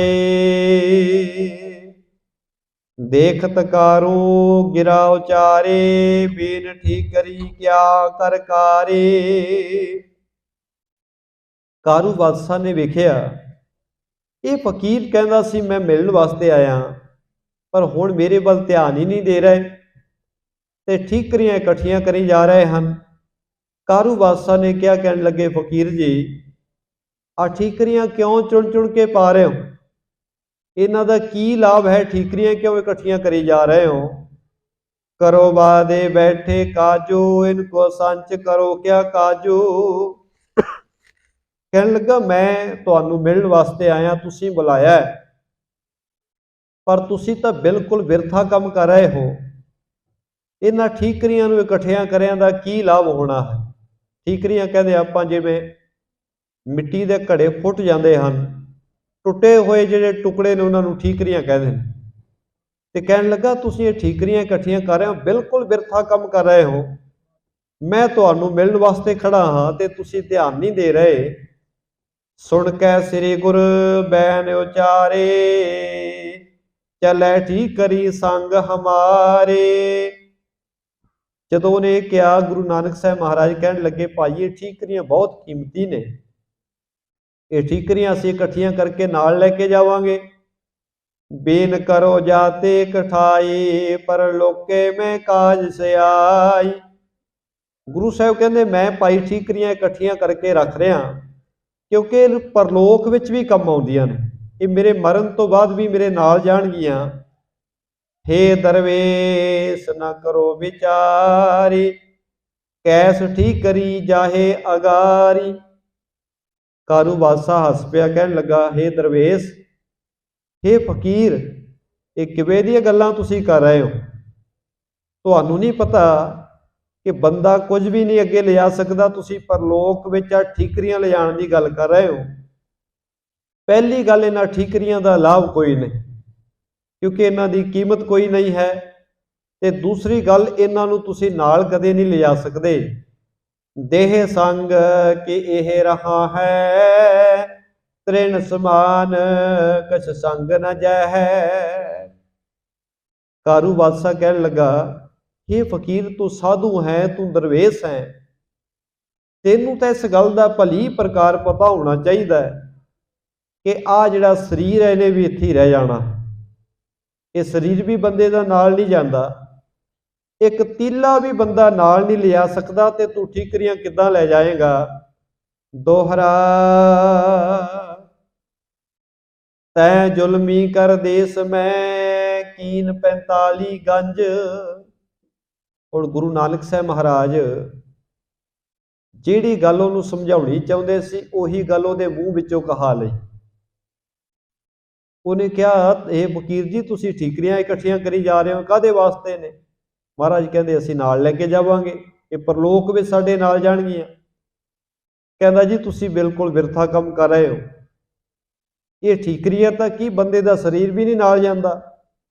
ਤੇ ਮਹਾਰਾਜ ਕਹਿਣ ਲੱਗੇ, ਹੇ ਕਾਰੂ, ਜੇ ਤੈਨੂੰ ਇੰਨਾ ਕੁਝ ਪਤਾ ਹੈ ਕਿ ਆ ਠੀਕਰੀਆਂ ਬੰਦੇ ਦੇ ਨਾਲ ਨਹੀਂ ਜਾਂਦੀਆਂ, ਆ ਸਰੀਰ ਬੰਦੇ ਦੇ ਨਾਲ ਨਹੀਂ ਜਾਂਦਾ, ਤਾਂ ਭਾਈ ਜਿਹੜੇ 45 ਗੰਜ ਤਾਂ ਇਕੱਠੇ ਕੀਤੇ ਨੇ, ਲੋਕਾਂ ਤੇ ਜ਼ੁਲਮ ਕਰ ਕਰਕੇ, ਲੋਕਾਂ ਕੋਲੋਂ ਖੋਹ ਕੇ, ਲੋਕਾਂ ਨੂੰ ਮਾਰ ਕੇ ਇੰਨਾ ਮਾਇਆ ਦਾ ਧਨ ਦੌਲਤ ਇਕੱਠਾ ਕੀਤਾ ਹੈ। ਕਿਉਂ ਕਰ ਜਾਵੇ ਸੰਗੇ ਕੀਨ ਪਾਪ ਕੋ ਸੰਜ। ਆ ਇੰਨੀ ਮਾਇਆ ਜਿਹੜੀ ਤੈ 45 ਗੰਜ ਭਾਵ ਕੇ 45 ਖਜ਼ਾਨੇ ਇਕੱਠੇ ਕਰ ਲੈ, ਇਹ ਤੇਰੇ ਨਾਲ ਕਿਵੇਂ ਜਾਣਗੇ? ਕਿੰਨਾ ਕੁ ਕੁਝ ਲੈ ਜਾਵੇਗਾ? ਲੋਕਾਂ ਤੇ ਪਾਪ ਕਰ ਕਰਕੇ, ਬਦ ਦੁਆਵਾਂ ਲੈ ਕੇ ਤੂੰ ਸਭ ਕੁਝ ਇਕੱਠਾ ਕੀਤਾ ਹੈ, ਤੇ ਤੇਰੇ ਨਾਲ ਕੀ ਨਿਵੇਗਾ? ਸਾਡੇ ਤਾਂ ਤੂੰ ਕਿਹਾ ਠੀਕਰੀਆਂ ਵੀ ਨਾਲ ਨਹੀਂ ਜਾਣੀਆਂ, ਸਰੀਰ ਵੀ ਨਾਲ ਨਹੀਂ ਜਾਣਾ। ਪਰ ਪਿਆਰਿਆ ਦੱਸ, ਜੋ ਤੈਂ ਇਕੱਠਾ ਕੀਤਾ ਉਹ ਨਾਲ ਲੈ ਕੇ ਜਾਵੇਗਾ ਕਿ ਨਹੀਂ ਲੈ ਕੇ ਜਾਏਗਾ? ਚੌਪਈ ਤੇਰੋ ਬੜੋ ਭਰਾਤ ਸੋ ਭਇਆ, 40 ਗੰਜ ਸੰਜ ਤਜ ਬੂਆ। ਗੁਰੂ ਸਾਹਿਬ ਕਹਿੰਦੇ, ਜਿਹੜਾ ਤੇਰਾ ਵੱਡਾ ਭਰਾ ਸੀ ਹਰੂਨ, ਉਹ ਪਹਿਲਾਂ 40 ਗੰਜ ਭਾਵ ਕੇ 40 ਖਜ਼ਾਨੇ ਇੱਥੇ ਛੱਡ ਕੇ ਮਰਿਆ ਹੈ, ਸੰਸਾਰ ਤੋਂ ਕੂਚ ਕਰ ਗਿਆ ਹੈ। ਤਾਕੇ ਸੰਗ ਨਾ ਗਈ ਅਗਾਰੇ, ਤਿਨ ਤੇ ਤੈਂ ਸਮਝੀ ਅਤ ਭਾਰੀ। ਗੁਰੂ ਸਾਹਿਬ ਕਹਿੰਦੇ, ਤੇਰਾ ਭਰਾ ਵੀ 1 ਰੁਪਈਆ 1 ਸਿੱਕਾ ਵੀ ਨਾਲ ਨਹੀਂ ਲੈ ਕੇ ਗਿਆ, ਤੇ ਭਾਈ ਤੈਂ ਤਾਂ ਉਹਦੇ ਤੋਂ ਵੀ ਬਹੁਤ ਜ਼ਿਆਦਾ ਹੋਰ ਇਕੱਠਾ ਕਰ ਲਿਆ ਹੈ। ਉਹਨੇ 40 ਗੰਜ ਜੋੜੇ ਸਨ, ਪਰ ਤੈਂ ਤਾਂ 45 ਗੰਜ ਇਕੱਠੇ ਕਰ ਲਏ। ਤੇਰੇ ਕੋਲ ਬੇਸ਼ੁਮਾਰ ਧਨ ਦੌਲਤ ਹੈ, ਪਰ ਸਾਰਾ ਕੁਝ ਇਕੱਠਾ ਤੈਂ ਪਾਪ ਕਰਕੇ ਕੀਤਾ, ਬੁਰੇ ਕਰਮ ਕਰਕੇ ਕੀਤਾ ਹੈ, ਲੋਕਾਂ ਨੂੰ ਦੁੱਖ ਦੇ ਕੇ ਇੰਨਾ ਕੁਝ ਇਕੱਠਾ ਕੀਤਾ ਹੈ। ਤੇਰੇ ਸੰਗ ਸਿਓ ਕਿਉਂ ਕਰ ਜਾਵੇਂ, ਦੋਜਕ ਪਰੇ ਮਹਾ ਦੁੱਖ ਪਾਵੇਂ। ਗੁਰੂ ਸਾਹਿਬ ਕਹਿੰਦੇ, ਭਾਈ ਤੇਰੇ ਨਾਲ ਦੱਸ ਕੀ ਜਾਣਾ, ਕਿਹੜੀ ਮਾਇਆ ਤੂੰ ਨਾਲ ਲੈ ਕੇ ਜਾਵੇਗਾ? ਨਰਕਾਂ ਵਿੱਚ ਪੈ ਕੇ ਤੂੰ ਮਹਾ ਦੁੱਖ ਪਾਵੇਂਗਾ, ਬੜਾ ਦੁਖੀ ਹੋਵੇਗਾ। ਔਰ ਆਏ ਸਭ ਧਨ ਕੋ ਲੈ, ਇਸ ਕਾਰਨ ਤੁਝ ਦੋਜਕ ਦੇਈ। ਕਹਿੰਦੇ, ਕੋਈ ਹੋਰ ਆ ਕੇ ਤੇਰੇ ਇਸ ਧਨ ਨੂੰ ਸਾਰੇ ਨੂੰ ਸਾਂਭ ਲਵੇਗਾ, ਇਹ ਸਾਰੇ ਧਨ ਦਾ ਮਾਲਕ ਬਣ ਜਾਏਗਾ, ਪਰ ਤੈਨੂੰ ਤੇਰੇ ਕਰਮਾਂ ਦੀ ਸਜ਼ਾ ਮਿਲੇਗੀ। ਕੌਣ ਕਾਜ ਤੇਰੇ ਤਵ ਆਵੈ, ਪਰ ਦੋਜਕ ਮੈਂ ਜਬ ਬਿਲਵਾਵੈ। ਗੁਰੂ ਸਾਹਿਬ ਕਹਿੰਦੇ, ਇਸ ਮਾਇਆ ਦਾ ਜਿਹਦਾ ਤੈਨੂੰ ਬੜਾ ਹੰਕਾਰ ਹੈ, ਇਸ ਮਾਇਆ ਦੇ ਕਰਕੇ ਤੂੰ ਕਿੰਨੇ ਜ਼ੁਲਮ ਪ੍ਰਜਾ ਤੇ ਕੀਤੇ ਨੇ, ਇਹ ਧਨ ਤੇਰੇ ਕਿਸੇ ਕੰਮ ਨਹੀਂ ਆਉਣਾ। ਜਦੋਂ ਤੈਨੂੰ ਸਜ਼ਾਵਾਂ ਮਿਲਣੀਆਂ ਨੇ, ਤੂੰ ਵਿਲਕਣਾ ਹੈ, ਤੂੰ ਕੁਰਲਾਉਣਾ ਹੈ, ਉੱਥੇ ਤੇਰੀ ਇੱਕ ਵੀ ਚੀਜ਼ ਨਾਲ ਨਹੀਂ ਸਾਥ ਦੇਣ ਵਾਲੀ। ਕਿਉਂਕਿ ਗੁਰੂ ਕੀ ਬਾਣੀ ਦੇ ਆਪਾਂ ਬਚਨ ਪੜ੍ਹਦੇ ਹਾਂ। ਸਾਹਿਬ ਕਹਿੰਦੇ, ਬੰਦੇ ਨੇ ਬੜਾ ਕੁਝ ਇਕੱਠਾ ਕੀਤਾ, ਪਰ ਹੋਇਆ ਕੀ, ਜਦੋਂ ਤੁਰਨ ਲੱਗੇ ਤਾਂ ਇੱਥੋਂ ਫਿਰ ਨੰਗੇ ਪੈਰੀ ਤੁਰੇ, ਹੱਥ ਝਾੜ ਕੇ ਬੰਦੇ ਨੂੰ ਤੁਰਨਾ ਪਿਆ। ਕਈ ਵਾਰ ਬੇਨਤੀ ਕਰੀਦੀ ਹੈ ਕਿ ਬੰਦੇ ਦੇ ਨਾਲ ਆਪਾਂ ਪੰਜਾਬ ਵਿੱਚ ਵੇਖਿਆ ਉੱਥੇ ਵਹਿਮ ਭਰਮ ਲੋਕੀ ਅੱਜ ਵੀ ਕਰਦੇ ਨੇ। ਜਿਸ ਵੇਲੇ ਬੰਦੇ ਨੂੰ ਸਾੜਨ ਵਾਸਤੇ, ਚਿਖਾ ਤੇ ਲਿਟਾਉਣ ਵਾਸਤੇ ਤਿਆਰ ਕੀਤਾ ਜਾਂਦਾ ਹੈ ਤਾਂ ਮਾਈਆਂ ਕਹਿਣਗੀਆਂ ਜੀ ਇਹਦੇ ਨਾਲ ਕਿਰਾਇਆ ਬੰਨ੍ਹ ਦਿਓ ਇਹਦੇ ਰਸਤੇ ਵਿੱਚ ਜਾਣ ਵਾਸਤੇ, ਤੇ ਕੁਝ ਰੁਪਈਏ, ਕੁਝ ਸਿੱਕੇ ਉਹਦੇ ਕੱਪੜੇ ਨਾਲ ਬੰਨ੍ਹ ਦਿੱਤੇ ਜਾਂਦੇ ਨੇ ਤੇ ਕਹਿੰਦੇ ਤੇਰੇ ਨਾਲ ਜਾਣ ਦਾ ਕਿਰਾਇਆ ਹੈ। ਤੇ ਗੁਰੂ ਪਿਆਰਿਓ, ਜਦੋਂ ਦੂਸਰੇ ਦਿਨ ਸਵਾਹ ਨੂੰ ਫਰੋਲਿਆ ਜਾਂਦਾ ਹੈ, ਫੁੱਲ ਚੁਗੇ ਜਾਂਦੇ ਨੇ, ਉਹ ਸਿੱਕੇ ਜਿਹੜੇ ਹੁੰਦੇ ਨੇ ਉਹ ਸਵਾਹ ਵਿੱਚ ਹੀ ਸੜੇ ਪਏ ਮਿਲਦੇ ਨੇ। ਉਹ ਜਿਹੜੇ ਨਾਲ ਵੀ ਬੰਨੇ ਹੁੰਦੇ ਨੇ ਉਹ ਵੀ ਬੰਦੇ ਦੇ ਨਾਲ ਨਹੀਂ ਜਾਂਦੇ। ਭਾਵੇਂ ਅਸੀਂ ਕਹੀ ਜਾਂਦੇ ਹਾਂ ਜੀ ਕਿਰਾਇਆ ਹੈ, ਫਲਾਣਾ ਹੈ, ਪਰ ਕਿਰਾਇਆ ਵੀ ਜਿਹੜਾ ਹੈ, ਰਸਤੇ ਦਾ ਖਰਚ ਪ੍ਰਮਾਤਮਾ ਦਾ ਨਾਮ ਹੀ ਹੈ। ਨਾਮ ਤੋਂ ਬਿਨਾਂ ਬੰਦੇ ਦੇ ਜੇਬ ਵਿੱਚ ਵੀ ਭਾਵੇਂ ਪਿਆ ਹੋਵੇ ਉਹ ਨਾਲ ਨਹੀਂ ਜਾਂਦਾ। ਆਪਾਂ ਗੁਰੂ ਕੀ ਬਾਣੀ ਦੇ ਬਚਨ ਰੋਜ਼ ਪੜ੍ਹਦੇ ਹਾਂ, ਸੁਖਮਨੀ ਸਾਹਿਬ ਦਾ ਪਾਠ ਹੁੰਦਾ ਹੈ। ਸਾਹਿਬ ਕਹਿੰਦੇ ਜਹ ਮਾਤ ਪਿਤਾ ਸੁਤ ਮੀਤ ਨਾ ਭਾਈ, ਮਨ ਊਹਾ ਨਾਮ ਤੇਰੋ ਸੰਗ ਸਹਾਈ। ਜਿੱਥੇ ਕੋਈ ਵੀ ਤੇਰੇ ਨਾਲ ਨਾ ਰਿਹਾ ਉੱਥੇ ਨਾਮ ਨੇ ਨਾਲ ਰਹਿਣਾ। ਜੇ ਮਹਾ ਭਿਆਨ ਦੂਤ ਜਮ ਦਲੈ, ਤਹ ਕੇਵਲ ਨਾਮ ਸੰਗ ਤੇਰਾ ਚਲੈ। ਜਿੱਥੇ ਸਤਿਗੁਰੂ ਕਹਿੰਦੇ ਭਿਆਨਕ ਦੂਤਾਂ ਨੇ ਤੈਨੂੰ ਘੇਰਨਾ ਹੈ, ਉੱਥੇ ਵੀ ਨਾਮ ਨਹੀਂ ਤੇਰੇ ਨਾਲ ਨਿਭਣਾ। ਨਾਮ ਤੋਂ ਬਿਨਾਂ ਕੋਈ ਚੀਜ਼ ਨਹੀਂ, ਕਿਉਂਕਿ ਸੰਸਾਰ ਦੇ ਸਾਰੀਆਂ ਚੀਜ਼ਾਂ ਜਿਉਂਦੇ ਜੀ ਤੱਕ ਹੀ ਨੇ। ਇੱਥੋਂ ਤੱਕ ਤਾਂ ਕਈ ਵਾਰੀ ਆਪਾਂ ਵੇਖਦੇ ਹਾਂ, ਇੱਥੇ ਤਾਂ ਜਿਹੜੀਆਂ ਸੰਸਾਰਿਕ ਸਾਡੀਆਂ ਚੀਜ਼ਾਂ ਨੇ, ਜਿਉਂਦੇ ਜੀ ਵੀ ਬੰਦੇ ਦਾ ਸਾਥ ਛੱਡ ਦਿੰਦੀਆਂ। ਕਈ ਵਾਰੀ ਪੈਸਾ ਵੀ ਕੁਝ ਨਹੀਂ ਕਰਦਾ, ਸਭ ਕੁਝ ਹੁੰਦਿਆਂ ਵੀ। ਆਪਾਂ ਵੇਖਿਆ ਪਿੱਛੇ ਜਿਹੜਾ ਸਮਾਂ ਲੰਘ ਕੇ ਗਿਆ ਹੈ, ਜਿਹਨੂੰ ਅਸੀਂ ਕਰੋਨਾ ਕਾਲ ਕਹਿ ਦਿੰਦੇ ਹਾਂ, ਲੋਕਾਂ ਕੋਲ ਪੈਸੇ ਦੀ ਘਾਟ ਨਹੀਂ ਸੀ, ਪਰ ਹਸਪੀਟਲਾਂ ਵਿੱਚ ਲੋਕ ਰੋਂਦੇ ਵੇਖੇ ਗਏ, ਕੋਈ ਸਾਨੂੰ ਬਚਾ ਲਵੇ। ਲੋਕੀ ਪੈਸਿਆਂ ਦੇ ਬੈਗ ਭਰ ਭਰ ਕੇ ਡਾਕਟਰਾਂ ਨੂੰ ਦਿੰਦੇ ਸਨ ਕਿ ਸਾਡੇ ਧੀਆਂ ਪੁੱਤਾਂ ਨੂੰ ਬਚਾ ਲਓ, ਇਹਨਾਂ ਨੂੰ ਸਾਹ ਦੇ ਦਿਓ। ਉਹ ਕਹਿੰਦੇ ਤੁਹਾਡੇ ਪੈਸੇ ਕਿਸੇ ਕੰਮ ਦੇ ਨਹੀਂ। ਕਿਉਂ? ਕਿਉਂਕਿ ਇਹ ਪੈਸਾ ਉੱਥੇ ਨਹੀਂ ਚੱਲਦਾ, ਜਿੰਨਾ ਚਿਰ ਸਾਹ ਚੱਲਦੇ ਨੇ ਉਹਨਾਂ ਚਿਰ ਉਹ ਯਤਨ ਕਰ ਸਕਦਾ ਡਾਕਟਰ, ਪਰ ਜਦੋਂ ਸਾਹ ਖਤਮ ਹੋ ਗਏ ਦੁਬਾਰਾ ਕੋਈ ਨਹੀਂ ਪਾ ਸਕਦਾ। ਉਸ ਤੋਂ ਬਾਅਦ ਮਾਇਆ ਨਹੀਂ ਕਿਤੇ ਵੀ ਕੰਮ ਆਉਂਦੀ। ਇਸ ਕਰਕੇ ਸਾਹਿਬ ਜੀ ਇਹਨੂੰ ਵਚਨ ਕਰਕੇ ਸਮਝਾਉਂਦੇ ਨੇ, ਕਾਰੂ ਬਾਦਸ਼ਾਹ ਨੂੰ ਕਹਿੰਦੇ ਜਿੰਨਾ ਤੈਂ ਧਨ ਇਕੱਠਾ ਕਰ ਲਿਆ ਹੈ, ਇਹ ਸਾਰਾ ਕੁਝ ਇੱਥੇ ਹੀ ਰਹਿ ਜਾਏਗਾ। ਅਤਿਅੰਤ ਤੇਰੇ ਜੀਵਨ ਵਿੱਚ ਦੁੱਖ ਵਿਆਪਣਗੇ, ਫਿਰ ਤੂੰ ਦੁਖੀ ਹੋਵੇਗਾ। ਦਫਨ ਕਰੈ ਤੁਝ ਕੋ ਪਛਚਾਤੀ, ਹਿਰਦੇ ਵਿਚਾਰ ਲੇਹੋ ਪਲ ਭਾਤੀ। ਗੁਰੂ ਸਾਹਿਬ ਕਹਿੰਦੇ ਕਾਰੂ ਬਾਦਸ਼ਾਹ ਇਹ ਗੱਲ ਚੇਤੇ ਰੱਖ, ਜਿਸ ਦਿਨ ਤੇਰੀ ਮੌਤ ਆਉਣੀ ਹੈ ਤੈਨੂੰ ਦਫਨ ਬਾਅਦ ਵਿੱਚ ਕਰਿਆ ਜਾਣਾ ਹੈ। ਪਹਿਲਾਂ ਲੋਕਾਂ ਨੇ ਭਲੀ ਭਾਂਤ ਵਿਚਾਰਾਂ ਬਣਾ ਲੈਣੀਆਂ ਨੇ, ਮਾਇਆ ਨੂੰ ਸਾਂਭਣਾ ਕਿਵੇਂ। ਇਹ ਗੱਲ ਵੀ ਆਪਣੇ ਜੀਵਨ ਵਿੱਚ ਵੀ ਸਾਰਾ ਵਰਤਾਰਾ ਵਰਤ ਰਿਹਾ ਹੈ। ਜੇ ਕੋਈ ਬਜ਼ੁਰਗ ਚਲਾ ਜਾਵੇ, ਉਧਰ ਬਜ਼ੁਰਗ ਦੇ ਸੰਸਕਾਰ ਦੀਆਂ ਤਿਆਰੀਆਂ ਹੋ ਰਹੀਆਂ ਹੁੰਦੀਆਂ ਨੇ ਤੇ ਉਧਰ ਪਰਿਵਾਰ ਵਿੱਚ ਭਾਜੜ ਪਈ ਹੁੰਦੀ ਹੈ। ਜ਼ਮੀਨ ਦੇ ਕਾਗਜ਼ ਪਹਿਲਾਂ ਮੈਂ ਆਪਣੇ ਕਬਜ਼ੇ 'ਚ ਕਰ ਲਵਾਂ, ਜਿਹੜਾ ਸੋਨਾ ਹੱਥ ਲੱਗਦਾ ਪਹਿਲਾਂ ਮੇਰੇ ਹੱਥ ਲੱਗ ਜਾਏ, ਕਿਤੇ ਦੂਸਰਾ ਭਰਾ ਹੀ ਨਾ ਲੈ ਜਾਏ, ਕਿਸੇ ਭੈਣ ਦੇ ਹੱਥ ਹੀ ਨਾ ਲੱਗ ਜਾਏ। ਸਾਰੇ ਪਰਿਵਾਰਾਂ ਵਿੱਚ ਇੱਕ ਪਾਸੇ ਸੰਸਕਾਰ ਦੀ ਤਿਆਰੀ ਹੁੰਦੀ ਹੈ ਤੇ ਦੂਸਰੇ ਪਾਸੇ ਆਪਸ ਵਿੱਚ ਧੜੇਬੰਦੀਆਂ ਬਣ ਰਹੀਆਂ ਹੁੰਦੀਆਂ। ਉਹ ਕਹਿੰਦੇ ਨੇ ਤੂੰ ਮੇਰਾ ਪੱਖ ਕਰੀ, ਆਪਾਂ ਦੂਸਰੇ ਨੂੰ ਕੁਝ ਨਹੀਂ ਦੇਣਾ, ਉਹਨੇ ਸੇਵਾ ਨਹੀਂ ਕੀਤੀ, ਮੈਂ ਜ਼ਿਆਦਾ ਕੀਤਾ ਇਸ ਕਰਕੇ ਮੈਨੂੰ ਜ਼ਿਆਦਾ ਮਿਲਣਾ ਚਾਹੀਦਾ। ਅਜੇ ਸੰਸਕਾਰ ਵੀ ਭੋਗ ਤਾਂ ਪੈਣਾ ਬਾਅਦ ਦੀ ਗੱਲ ਹੈ, ਪਰ ਬੰਦੇ ਦੀ ਮਾਇਆ ਨੂੰ ਸੰਭਾਲਣ ਵਾਸਤੇ ਸਾਰੇ ਆਲੇ ਦੁਆਲੇ ਇਕੱਠੇ ਹੋਣੇ ਸ਼ੁਰੂ ਹੋ ਜਾਂਦੇ। ਇੱਥੇ ਉਸੇ ਵੇਲੇ ਸ਼ੁਰੂ ਹੋ ਜਾਂਦਾ। ਗੁਰੂ ਸਾਹਿਬ ਕਾਰੂ ਬਾਦਸ਼ਾਹ ਨੂੰ ਵੀ ਕਹਿੰਦੇ ਨੇ, ਕਹਿੰਦੇ ਤੂੰ ਮਰਨਾ ਹੈ, ਤੈਨੂੰ ਦਫਨ ਕਰਨ ਤੋਂ ਬਾਅਦ, ਦਫਨ ਕਰਨ ਤੋਂ ਪਹਿਲਾਂ ਲੋਕਾਂ ਨੇ ਵਿਚਾਰਨਾ ਸ਼ੁਰੂ ਕਰ ਦੇਣਾ ਹੈ ਕਿ ਕਦੋਂ ਕਿੱਥੇ ਕਿਸ ਚੀਜ਼ ਨੂੰ ਵੰਡਿਆ ਜਾਵੇ। ਜਹ ਕਹਿ ਦੇਖਾ ਸੁਣਾ ਰੁਪਈਆ, ਕਰਿਓ ਜੋਰ ਤੈ ਲੀਨ ਖੁਸਈਆ। ਸਤਿਗੁਰੂ ਕਹਿੰਦੇ ਤੂੰ ਐਡਾ ਲਾਲਚੀ ਹੋਇਆ, ਤੇਰੀ ਤ੍ਰਿਸ਼ਨਾ ਇੰਨੀ ਵੱਧ ਗਈ, ਜਿੱਥੇ ਵੀ ਤੈ ਚਾਂਦੀ ਦਾ ਰੁਪਈਆ ਸੁਣਿਆ ਤੈ ਆਪਣੇ ਜ਼ੋਰ ਨਾਲ ਖੋਹ ਲਿਆ, ਇਕੱਠੇ ਕਰਕੇ ਰੱਖਦਾ ਰਿਹਾ। ਕਲਮਲ ਪੁੰਜ ਕੀਨ ਸਭ ਗੰਜਨ, ਸੰਗ ਨਾ ਚਲਹੀ ਰਾਖੈ ਸੰਜਨ। ਸਤਿਗੁਰੂ ਕਹਿੰਦੇ ਪਾਪ ਕਰਮ ਕਰ ਕਰਕੇ ਅਤਿਅੰਤ ਧਨ ਤੈ ਇਕੱਠਾ ਕੀਤਾ, ਪਾਪਾਂ ਦੀ ਕਮਾਈ ਹੈ, ਪਰ ਇਹ ਪਾਪ ਤੇਰੇ ਨਾਲ ਜਾਣਗੇ। ਪਰ ਇਹ ਜਿਹੜੇ ਪਾਪ ਕਰਕੇ ਤੇ ਧਨ ਇਕੱਠਾ ਕੀਤਾ ਹੈ, ਇਹ ਧਨ ਤੇਰੇ ਨਾਲ ਨਹੀਂ ਜਾਏਗਾ। ਹਾਂ, ਪਾਪ ਜਿਹੜੇ ਕੀਤੇ ਨੇ ਉਹਨਾਂ ਦੀ ਸਜ਼ਾ ਤੈਨੂੰ ਮਿਲੇਗੀ। पैसा इत्थे ही रह जाएगा, पर कीते हुए माड़े कर्म तेनू सजावां दिवाउणगे। जेकर चाहत आपन निका, तजो खसोटन नर सब ही का। गुरु साहब कहते जे अजे भी भला चाहुंदा है तो भाई साडे बचन मन लै, तेरा अजे भी भला हो सकता है, भावें तो पाप बहुत कर लै।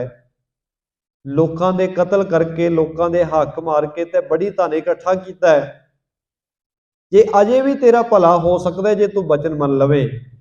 मान बचन जुल्मी पर हरियै, जे ने मानो दोजक परियै।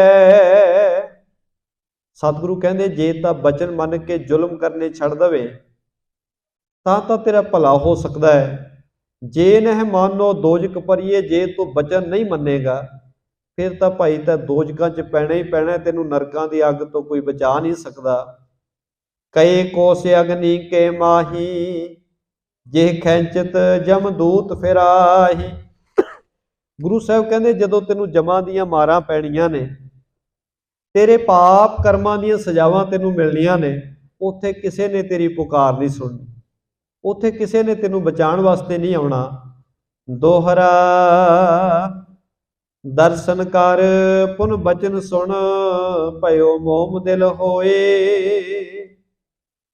गुरु साहब जी ने जदों प्रतख गल्लां कीतियां, बिल्कुल सच बयान कीता, ते गुरु के बचनां विच बहुत वड्डी ताकत है।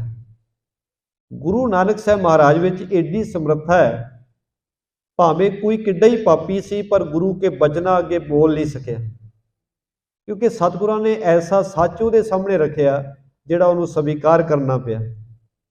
हुण कारू बादशाह नूं जदों गुरु साहब ने उहदी असलीयत दिखाई ते समझ दित्ती कि इन्ने पाप तैं कर लै, पर पाप कर्मां दा फल की मिलेगा। क्योंकि गुरु प्यारिओ जिहड़ा मनुख माया नूं कल्ला इकट्ठा करन दे पिछे दौड़ पवे, वो अपने भले वास्ते भी खर्च नहीं कर पाउंदा, वो इकट्ठा ही करता रहिंदा है। ये सोची जाता है मैं वध तो वध इकट्ठिया कर लव, ते बैंकां विच पए हुए धन दियां वधदियां होईयां जीरोआं उहनूं हौसला देई जांदी है कि बड़ा तेरे कोल धन इकट्ठा हो गया, पर वो खर्चदा नहीं, अपने वास्ते भी नहीं खर्चदा, बस उहनूं वधाउण ते लगा रहिंदा है।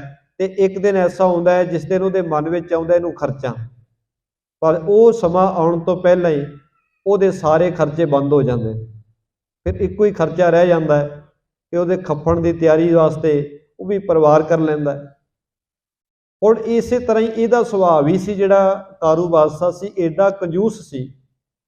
हुण वेखो जिवें आपां ने पिछे विचारिआ है, इहने लोकां कोलों माया कढवाउण वास्ते ऐलान कीता ਤਾਂ ਜੋ ਲੋਕੀ ਲਾਲਚ ਵਿੱਚ ਆ ਜਾਣ। ਕਹਿੰਦਾ ਜਿਹੜਾ ਕੋਈ ਵੀ ਮੈਨੂੰ ਚਾਂਦੀ ਦਾ ਰੁਪਈਆ ਲਿਆ ਕੇ ਦੇ ਦੇਵੇਗਾ, ਆਪਣੀ ਧੀ ਦਾ ਵਿਆਹ ਉਹਦੇ ਨਾਲ ਕਰ ਦੇਵਾਂ। ਇਹ ਵੇਖਣ ਵਾਸਤੇ ਕਿ ਕਿੱਥੇ ਮਾਇਆ ਅਜੇ ਵੀ ਪਈ ਹੈ। ਜਦੋਂ ਲੈ ਕੇ ਆਇਆ ਤੇ ਇਹਨੇ ਕਬਰਾਂ ਵੀ ਖੁਦਵਾ ਲਈਆਂ। ਐਡਾ ਜ਼ੁਲਮੀ ਸੀ, ਇਸ ਕਰਕੇ ਗੁਰੂ ਨਾਨਕ ਸਾਹਿਬ ਮਹਾਰਾਜ ਨੇ ਜਦੋਂ ਇਹਨੂੰ ਮੱਤ ਦਿੱਤੀ, ਸਮਝਾਇਆ, ਇਹਦੇ ਮਨ ਵਿੱਚ ਗੁਰੂ ਕੇ ਬਚਨ ਜਿਹੜੇ ਨੇ ਬਹੁਤ ਤਿੱਖੇ ਤੀਰਾਂ ਵਾਂਗੂ ਖੁੱਭ ਗਏ।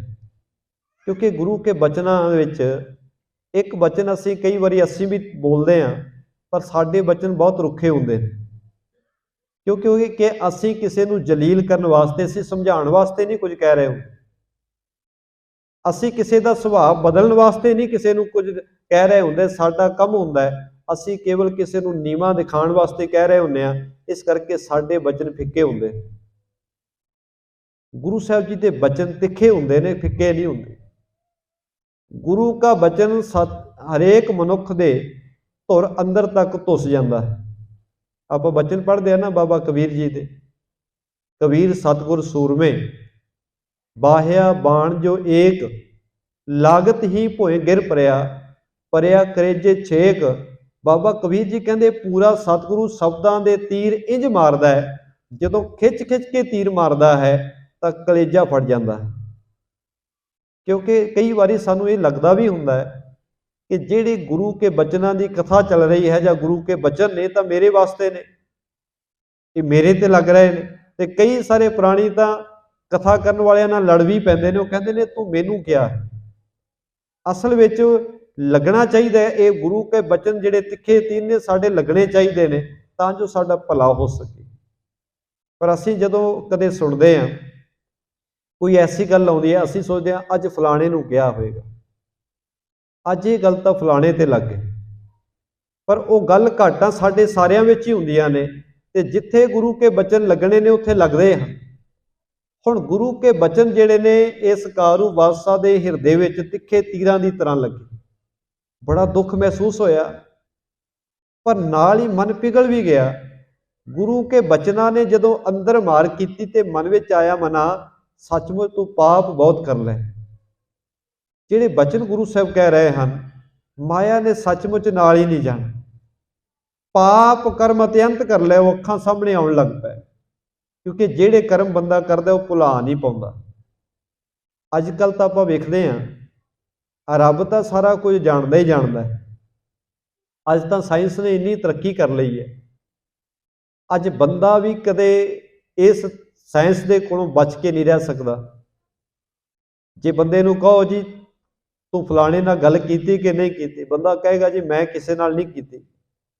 ਬੰਦਾ ਆਪਣੇ ਮੋਬਾਈਲ ਫੋਨ ਵਿੱਚੋਂ ਸਾਰਾ ਕੁਝ ਮਿਟਾ ਵੀ ਦੇਵੇਗਾ, ਪਰ ਸਾਰਾ ਰਿਕਾਰਡ ਉਹਨਾਂ ਕੋਲ ਪਿਆ ਹੈ ਕਿ ਕਦੋਂ ਇਹਨੇ ਕਿੱਥੇ ਕਿੰਨੇ ਟਾਈਮ ਗੱਲ ਕੀਤੀ, ਕਦੋਂ ਤੱਕ ਇਹ ਕਿੱਥੇ ਰਿਹਾ, ਇੱਥੋਂ ਤੱਕ ਅਸੀਂ ਕਿੱਥੇ ਜਾਂਦੇ ਹਾਂ, ਕੀ ਬੋਲਦੇ ਹਾਂ, ਕੀ ਸੁਣਦੇ ਹਾਂ, ਉਹ ਸਾਰਾ ਕੁਝ ਇਹ ਸਾਇੰਸ ਦੇ ਹੱਥ ਵਿੱਚ ਹੈ।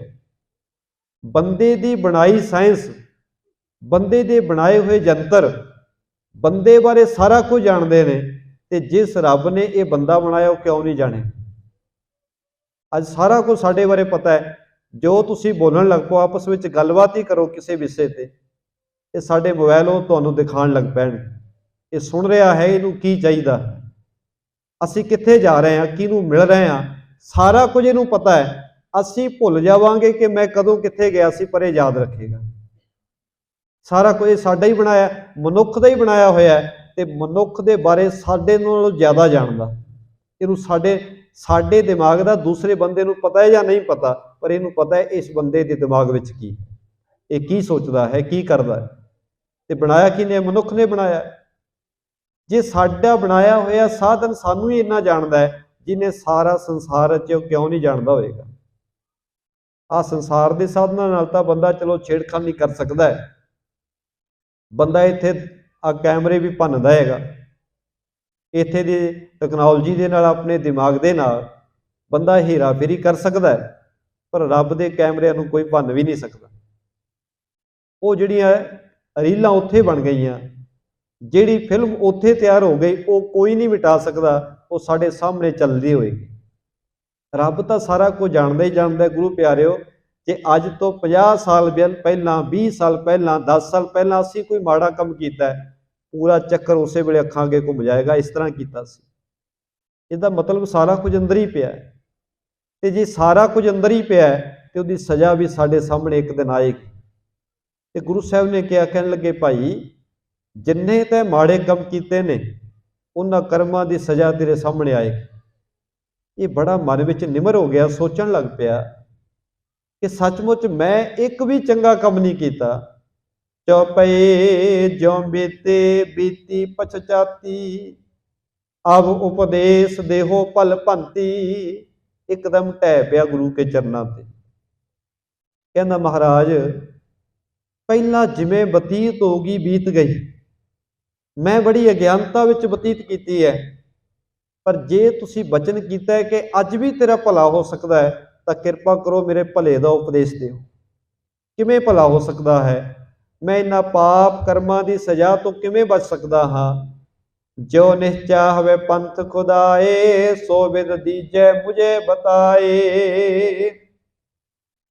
ਮੈਨੂੰ ਮੱਤ ਦਿਓ, ਮੈਨੂੰ ਸਮਝਾਓ, ਅਜੇ ਵੀ ਕਿਹੜਾ ਰਸਤਾ ਹੈ ਜਿਹ ਤੇ ਤੁਰ ਕੇ ਮੇਰਾ ਜੀਵਨ ਬਚ ਸਕਦਾ ਹੈ, ਮੈਂ ਮਾੜੇ ਕਰਮਾਂ ਦੀ ਸਜ਼ਾ ਤੋਂ ਬਚ ਸਕਦਾ, ਕਿਰਪਾ ਕਰਕੇ ਉਹ ਰਾਹ ਦੱਸੋ।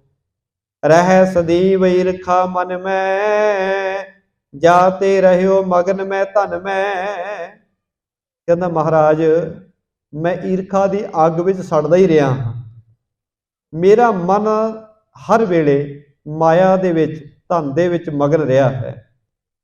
ਸਾਡਾ ਮਨ ਵੀ ਗੁਰੂ ਨੇ ਬਾਣੀ ਵਿੱਚ ਸਾਡੇ ਬਾਰੇ ਵੀ ਜ਼ਿਕਰ ਕੀਤਾ ਹੈ ਨਾ, ਮਾਇਆ ਮਨੋ ਨ ਵਿਸਰੈ, ਮੰਗੈ ਦਮਾ ਦਮ, ਸੋ ਪ੍ਰਭ ਚਿਤ ਨ ਆਵੇ, ਨਾਨਕ ਨਹੀਂ ਕਰਮ। ਗੁਰੂ ਸਾਹਿਬ ਕਹਿੰਦੇ ਰੱਬ ਚੇਤੀ ਨਹੀਂ ਆਇਆ, ਜਦੋਂ ਵੀ ਮੰਗਿਆ ਮਾਇਆ ਹੀ ਮੰਗੀ। ਕਈ ਵਾਰੀ ਬੇਨਤੀ ਕਰੀਦੀ ਹੈ ਕਿ ਅਸੀਂ 8-10 ਘੰਟੇ ਮਿਹਨਤ ਕਰ ਹੀ ਰਹੇ ਹਾਂ, ਕੋਈ ਵੱਧ ਵੀ ਕਰ ਰਿਹਾ, 12 ਘੰਟੇ ਵੀ ਕਰ ਰਿਹਾ, ਕੋਈ 14 ਵੀ ਕਰ ਰਿਹਾ। ਕਾਹਦੇ ਵਾਸਤੇ? ਗੁਜ਼ਾਰਾ ਚਲਾਉਣ ਵਾਸਤੇ, ਮਾਇਆ ਵਾਸਤੇ। ਤੇ ਜੇ ਗੁਰੂ ਸਾਹਿਬ ਕਿਰਪਾ ਕਰਦੇ ਨੇ, ਕਿਤੇ ਅੰਮ੍ਰਿਤ ਵੇਲੇ ਅੱਧਾ ਘੰਟਾ ਬੈਠਦੇ ਆ, ਜਾਂ ਸ਼ਾਮ ਦੇ ਸਮੇਂ ਕਿਤੇ ਅੱਧਾ ਪੌਣਾ ਘੰਟਾ ਕਿਤੇ ਗੁਰੂ ਕੇ ਪ੍ਰੇਮ ਵਿੱਚ ਬੈਠ ਕੇ ਬਾਣੀ ਪੜ੍ਹਨ ਦਾ ਮੌਕਾ ਮਿਲਦਾ, ਤੇ ਉਦੋਂ ਅਸੀਂ ਅਰਦਾਸ ਕੀ ਕਰ ਰਹੇ ਹੁੰਦੇ ਹਾਂ? ਮਹਾਰਾਜ ਆ ਸਾਡੇ ਕੰਮਕਾਰ ਨੂੰ ਹੋਰ ਚੜ੍ਹਦੀ ਕਲਾ ਵਿੱਚ ਕਰ, ਸਾਨੂੰ ਮਾਇਆ ਹੋਰ ਦੇ।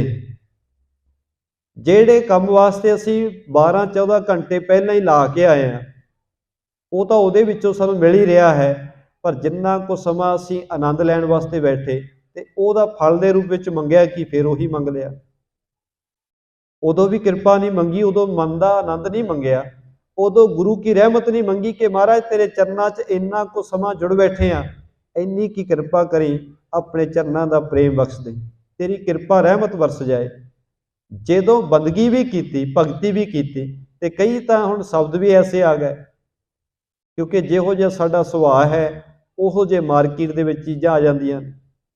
ਲੋਕਾਂ ਨੇ ਗ੍ਰੰਥ ਬਣਾ ਦਿੱਤੇ, ਕਿਤਾਬਾਂ ਬਣਾ ਦਿੱਤੀਆਂ, ਇਸ ਸ਼ਬਦ ਦਾ ਪਾਠ ਕਰੋ ਤੁਹਾਡਾ ਕੰਮ ਚੱਲ ਪਏਗਾ, ਇਸ ਸ਼ਬਦ ਦਾ ਪਾਠ ਕਰੋ ਤੁਹਾਨੂੰ ਮਾਇਆ ਮਿਲਣ ਲੱਗ ਪਵੇਗੀ। ਗੁਰੂ ਕੀ ਬਾਣੀ ਨੇ ਹਿਰਦੇ ਨੂੰ ਆਨੰਦ ਦੇਣਾ ਹੈ। ਗੁਰੂ ਕੀ ਬਾਣੀ ਨੇ ਸਾਨੂੰ ਜਦੋਂ ਕੋਲ ਕੁਝ ਹੋਵੇ ਜਾਂ ਨਾ ਹੋਵੇ ਸਾਨੂੰ ਸਕੂਨ ਵਿੱਚ ਰੱਖਣਾ ਹੈ, ਪਰ ਗੁਰੂ ਕੀ ਬਾਣੀ ਨੂੰ ਅਸੀਂ ਉਹਨਾਂ ਨਾਸਵੰਤ ਚੀਜ਼ਾਂ ਨਾਲ ਹੀ ਜੋੜਦੇ। ਬਚਨ ਵੀ ਅਸੀਂ ਰੋਜ਼ ਪੜ੍ਹਦੇ ਹਾਂ, ਮੈਂ ਕਿਆ ਮੰਗੋ ਕਿਛ ਥਿਰ ਨਾ ਰਹਾਈ, ਹਰ ਦੀਜੈ ਨਾਮ ਪਿਆਰੀ ਜੀ। ਮਹਾਰਾਜ ਤੇਰੇ ਕੋਲ ਆਇਆ, ਕੀ ਮੰਗਾ ਮੈਨੂੰ ਸਮਝ ਨਹੀਂ ਆ ਰਹੀ, ਕਿਉਂਕਿ ਜੋ ਮੰਗਾਂਗਾ ਉਹ ਥਿਰ ਨਹੀਂ ਰਹਿਣਾ, ਤੇ ਇਸ ਕਰਕੇ ਤੂੰ ਕਿਰਪਾ ਕਰ, ਜੇ ਕੁਝ ਦੇਣਾ ਹੀ ਚਾਹੁੰਦਾ ਹੈ ਨਾਮ ਦੀ ਦਾਤ ਦੇ ਦੇ, ਕਿਉਂਕਿ ਜਿੱਥੇ ਨਾਮ ਹੋਏਗਾ ਉੱਥੇ ਤੂੰ ਹੋਏਗਾ, ਜਿੱਥੇ ਤੂੰ ਹੈ ਉੱਥੇ ਪਦਾਰਥ ਵੀ ਨਹੀਂ ਕੱਢਦੇ। ਹੁਣ ਇਹ ਅਰਦਾਸ ਅਸੀਂ ਕਰੀਏ ਜਦੋਂ ਵੀ ਬੈਠੀਏ ਗੁਰੂ ਕੇ ਚਰਨਾਂ ਵਿੱਚ, ਕਿਤੇ ਸੇਵਾ ਦਾ, ਕਿਤੇ ਸਿਮਰਨ ਦਾ ਮੌਕਾ ਮਿਲੇ, ਉਦੋਂ ਇਹ ਕਿਰਪਾ ਮੰਗਿਆ ਕਰੀਏ, ਮਹਾਰਾਜ ਕਿਰਪਾ ਕਰ ਤੇਰੇ ਗੁਣ ਗਾਉਂਦੇ ਰਹੀਏ। ਉਦੋਂ ਨਾ ਪਦਾਰਥ ਮੰਗੇ, ਕਿਉਂਕਿ ਪਦਾਰਥ ਤਾਂ ਵਾਹਿਗੁਰੂ ਜੀ ਦੇ ਰਹੇ ਨੇ, ਤੇ ਉਹਨਾਂ ਪਦਾਰਥਾਂ ਵਾਸਤੇ ਅਸੀਂ ਪਹਿਲਾਂ ਹੀ ਸਮਾਂ ਲਾ ਰਹੇ ਹਾਂ, ਬਹੁਤ ਸਮਾਂ ਲਾ ਰਹੇ ਹਾਂ। ਜਿੰਨਾ ਕੁ ਸਮਾਂ ਵੀ ਬੈਠ ਕੇ ਬੰਦਗੀ ਵਿੱਚ ਬੈਠੇ ਹਾਂ, ਪਰਮਾਰਥ ਵਾਸਤੇ ਬੈਠੇ ਹਾਂ, ਉਦੋਂ ਪਰਮਾਰਥ ਹੀ ਮੰਗੀਏ, ਉਦੋਂ ਕਿਰਪਾ ਮੰਗੀਏ। ਪਰ ਗੁਰੂ ਨੇ ਉਹ ਵਚਨ ਵੀ ਕਹਿ ਦਿੱਤੇ ਨਾ, ਸੇਵਾ ਥੋੜ੍ਹੀ ਮੰਗਣ ਬਹੁਤਾ। ਅਸੀਂ ਜੇ ਸੇਵਾ ਤੇ ਸਿਮਰਨ ਕਰਦੇ ਵੀ ਹਾਂ ਉਹ ਥੋੜਾ ਹੀ ਹੈ, ਪਰ ਪਦਾਰਥ ਜ਼ਿਆਦਾ ਮੰਗਦੇ। ਸੇਵਾ ਥੋੜ੍ਹੀ ਮੰਗਣ ਬਹੁਤਾ, ਬਹੁਤਾ ਮੰਗਦੇ ਆ। ਇਹ ਗੱਲ ਵੱਖਰੀ ਹੈ ਕਿ ਪ੍ਰਮਾਤਮਾ ਜੀ ਦੇਈ ਵੀ ਜਾਂਦੇ, ਉਹ ਪਦਾਰਥ ਜੇ ਮੰਗਦੇ ਆ ਤੇ ਪਦਾਰਥ ਹੀ ਸਾਡੇ ਕੋਲ ਰਹਿ ਜਾਂਦੇ ਨੇ, ਫਿਰ ਪਰਮਾਰਥ, ਫਿਰ ਉਹਦੀ ਕਿਰਪਾ ਨਹੀਂ ਰਹਿੰਦੀ। ਇਸ ਕਰਕੇ ਇਹ ਬੇਨਤੀ ਨਾਲ ਹੈ ਕਿ ਜਿੱਥੇ ਗੁਰੂ ਕੇ ਬਚਨ ਗਾਈਏ, ਜਿੱਥੇ ਗੁਰੂ ਕੀ ਸਿਫਤ ਸਲਾਹ ਕਰੀਏ, ਉੱਥੇ ਗੁਰੂ ਕੀ ਕਿਰਪਾ ਮੰਗੀਏ, ਉੱਥੇ ਰਹਿਮਤ ਮੰਗੀਏ, ਉੱਥੇ ਬਖਸ਼ਿਸ਼ ਮੰਗੀਏ, ਉੱਥੇ ਉਹਦੀ ਮਿਹਰ ਮੰਗੀਏ, ਤਾਂ ਜੋ ਸਾਡੇ ਜੀਵਨ ਵਿੱਚ ਗੁਰੂ ਕੀ ਰਹਿਮਤ ਵਰਤੇ, ਸਾਡੇ ਜੀਵਨ ਵਿੱਚ ਕੁਝ ਸਕੂਨ ਆਵੇ, ਕੁਝ ਸਾਡੇ ਜੀਵਨ ਵਿੱਚ ਠਹਿਰਾਓ ਆ ਜਾਏ। ਹੁਣ ਇਹਨੇ ਜਦੋਂ ਕਿਹਾ, ਕਹਿਣ ਲੱਗਾ ਮਹਾਰਾਜ ਮੈਂ ਹਮੇਸ਼ਾ ਹੀ ਈਰਖਾ ਵਿੱਚ ਸੜਦਾ ਰਿਹਾ, ਰਹਿ ਸਦੀਵ ਈਰਖਾ ਮਨ ਮੈਂ, ਮੇਰੇ ਮਨ 'ਚ ਈਰਖਾ ਰਹੀ, ਜਾਤੇ ਰਹੋ ਮਗਨ ਮੈਂ ਧਨ ਮੈਂ। ਮਹਾਰਾਜ ਮੇਰਾ ਮਨ ਧਨ ਵਿੱਚ ਹੀ ਮਗਨ ਰਿਹਾ, ਕਿਸ ਵਿਦ ਲੋਭ ਨ ਮਨ ਤੇ ਜਾਏ, ਕਿਉਂ ਕਰ ਜਾਨੋ ਗੈਲ ਖੁਦਾਏ।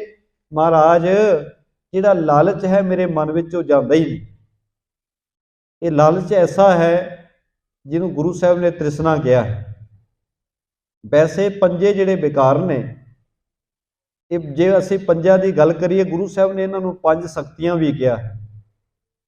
ਇਹ ਰੱਬ ਦੀਆਂ ਦਿੱਤੀਆਂ 5 ਸ਼ਕਤੀਆਂ ਨੇ, ਪਰ ਸ਼ਕਤੀਆਂ ਦੀ ਦੁਰਵਰਤੋਂ ਹੋ ਗਈ ਤੇ ਬੇਕਾਰ ਬਣ ਗਏ।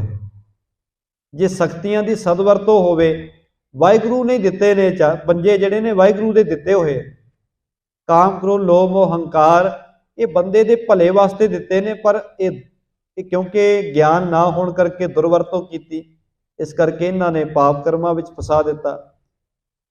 ਹੁਣ ਗੁਰੂ ਸਾਹਿਬ ਜੀ ਨੇ ਜਿਸ ਵੇਲੇ ਨੂੰ ਸਮਝਾਇਆ, ਕਹਿਣ ਲੱਗੇ ਭਾਈ ਜਿਹੜਾ ਲਾਲਚ ਹੈ, ਲਾਲਚ ਹੈ ਤਾਂ ਰੱਬ ਦੀ ਦਾਤ ਹੀ ਹੈ।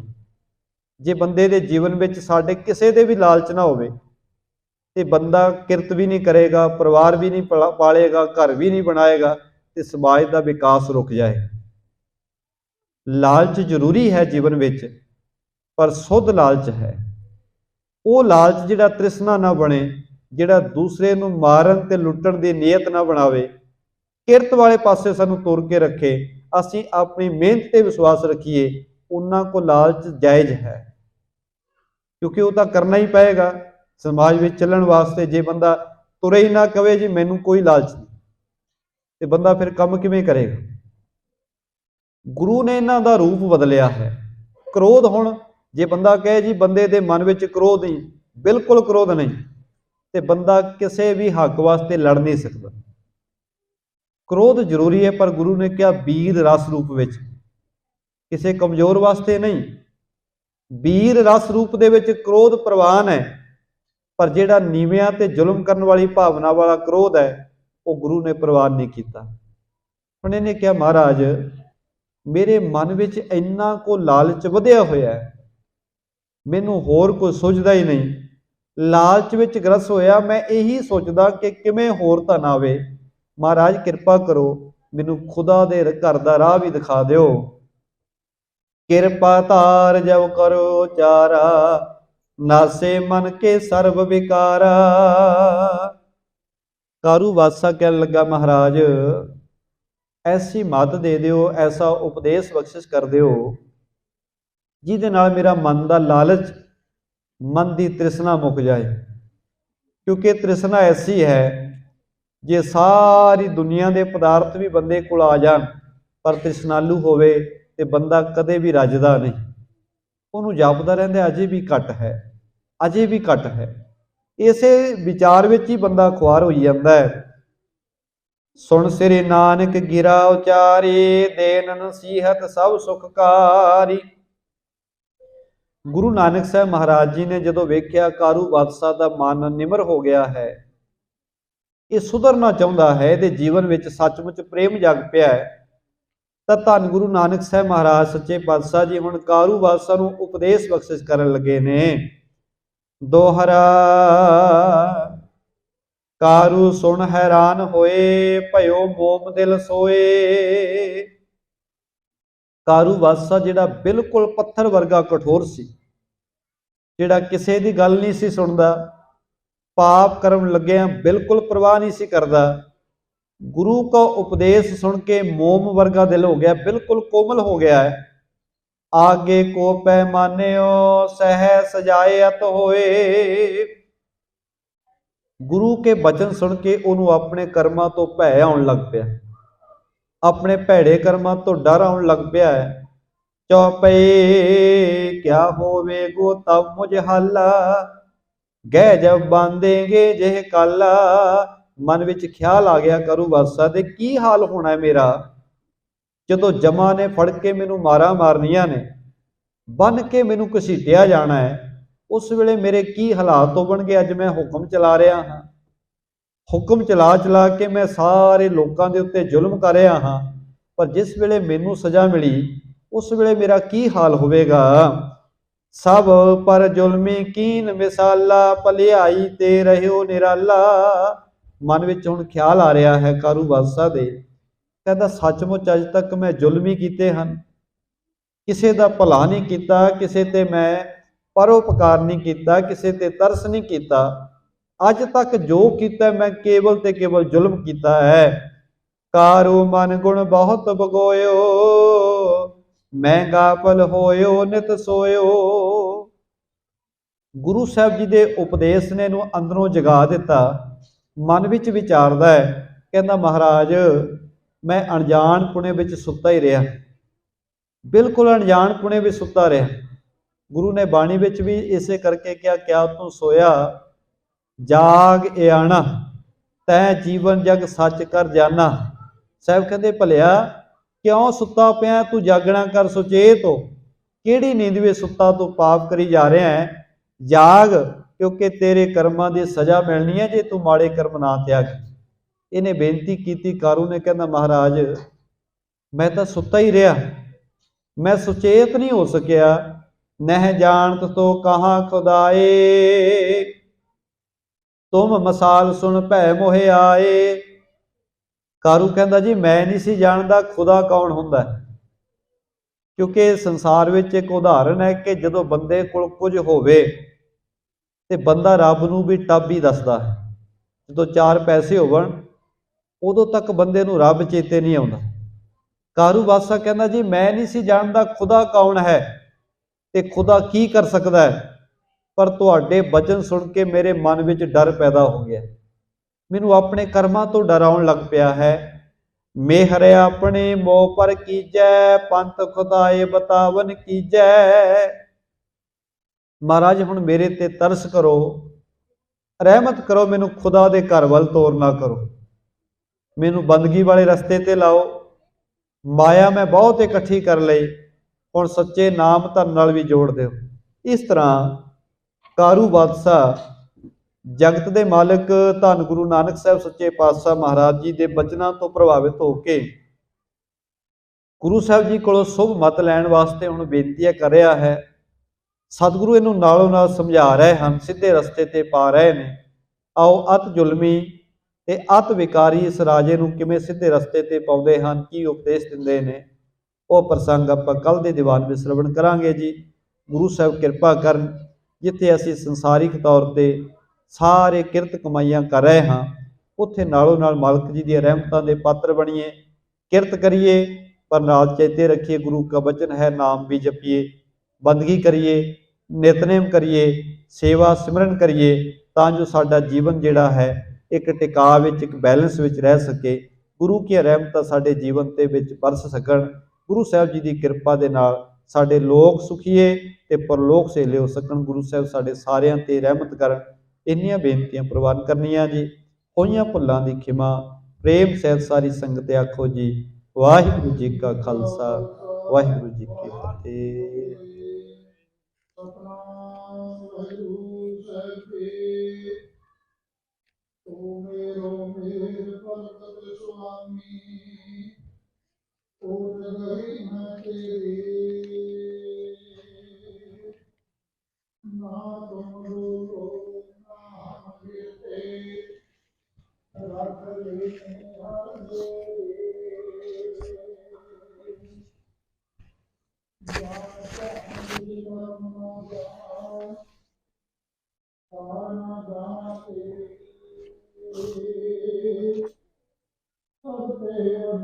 ਸਤਿਗੁਰੂ ਨਾਨਕ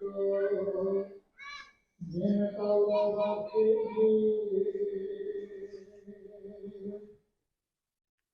ਸੱਜਣ ਸੱਚਾ ਪਾਤਸ਼ਾਹ।